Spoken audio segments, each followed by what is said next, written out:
La mostra Italico Brass, che presentiamo qui all'Istituto Veneto, è un avvenimento.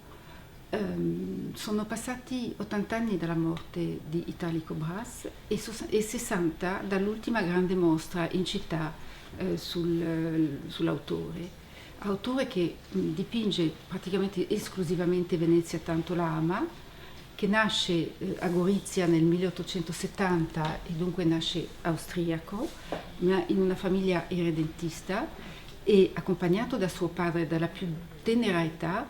è portato ad amare Venezia e ne farà lo scopo della sua vita attraverso la sua pittura e con l'acquisto di un grande edificio che è la scuola dell'Abbazia della Misericordia, che restaurerà per 10 anni circa, facendone un centro di cultura e di intellettuali alla fine della sua vita. Quali sono le caratteristiche della pittura di Italico Brass, che vediamo esposta in più di 100 opere, una buona parte delle quali inedite o mai viste dal pubblico attuale, e che disegnano la fisionomia e una caratteristica artistica e culturale abbastanza singolare? È un pittore che facciamo fatica ad accostare, ad avvicinare ad altri operatori a lui contemporanei a Venezia e anche fuori di Venezia,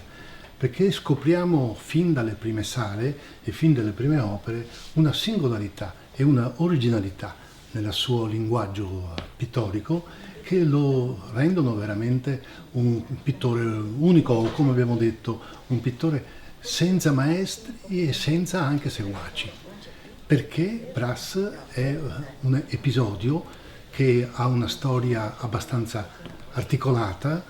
e una storia che dobbiamo individuare, che possiamo individuare nei suoi passaggi europei, oltre alla nascita, come si è detto, a Gorizia, poi andrà a Monaco di Baviera all'Accademia di Belle Arti, poi passerà a Parigi, dove rimarrà tra i 7 e gli 8 anni e che evidentemente condiziona in maniera molto significativa e anche molto positiva il suo linguaggio. Quando torna a Venezia, quando approda a Venezia,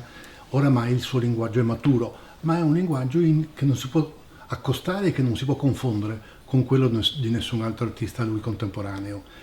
Da questo punto di vista la mostra all'Istituto Veneto è una scoperta e sarà una scoperta, e lo vediamo anche nella frequentazione, è una scoperta perché